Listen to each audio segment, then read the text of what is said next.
اللہ اللہ اللہ اللہ۔ جب میرا نکاح ہو رہا تھا تو میرا وضو نہیں تھا ماشاءاللہ۔ کہتا ہے کہ ڈر کے مارے پیشاب بھی نکل گیا۔ ڈر کس کا تھا؟ بیوی کا تھا، نکاح کا تھا۔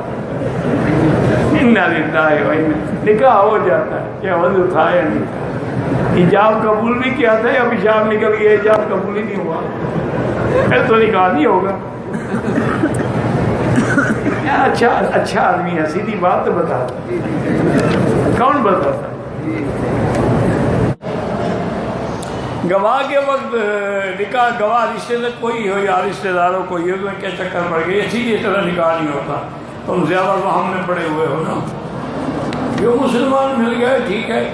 آپ کون سے باجید گستامی ہیں کہ گواہی کے لیے عبد القادر جیلانی آئے گا؟ جیسے روح ویسے فرشتے، الحمدللہ۔ تمہاری بھی داڑھی نہیں، گواہوں کی بھی داڑھی نہیں، نشان نکاح پڑھانے والے کی بھی داڑھی نہیں،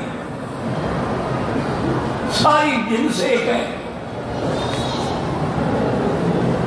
وہ ایک ہمارے کچے کے علاقے میں ایک مولوی تھا، اللہ مر گیا تو خدا بخشے، اگر زندہ ہے تو خدا اس کو ہدایت۔ ایک آدمی کی ساس بیوہ ہو گئی، اس کی اپنی بیوی بھی مر گئی۔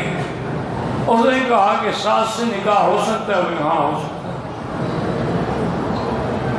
ساس تو ماں ہوتی ہے۔ انہوں نے کہا اسے اتنا پیسے دے دو میں نکاح پڑھا دوں گا۔ اس نے پیسے دے دیے، اس بدبخت نے نکاح پڑھا دیا۔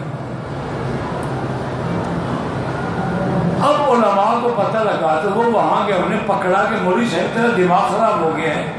انہوں نے کہا کیوں؟ انہوں نے کہا ساس سے نکاح۔ انہوں نے کہا جب اسے نکاح پڑھا تھا قبروں پہ سجدہ کرتا وہ تھا ہی کافر، اس نکاح کا کیا ہے؟ تمہارے ساس کیسے بنی ہو؟ وہ تو پہلا نکاح ہی اس کا باطل ہے، وہ تو سارے قبر پرست ہیں۔ میں نے اب کلمہ پڑھوا کر ان کا نکاح کیا ہے، نکاح تو میرا پکا ہے۔ اِنَّا لِلَّهِ وَإِنَّا إِلَيْهِ رَاجِعُونَ۔ اللہ سے دعا کرو اللہ ہدایت۔ اگر زندہ ہے، مر گیا تو پھر اللہ کے شکر۔ اگر کسی لڑکی کا نکاح غیر کفر سے والدین کی مرضی کے خلاف ہو جائے، لڑکی 13 سال کی ہو، میرا بھائی اگر والدین راضی ہی نہیں تھے تو نکاح کیسے ہو گیا؟ نکاح تو نہیں ہو سکتا۔ بعض احمد فرماتے ہیں کہ نکاح ہوگا ہی نہیں، بات کہتے ہیں کہ نکاح ہو گیا نہیں، ان کو سزا نہیں ملے گی لیکن گناہگار ہے۔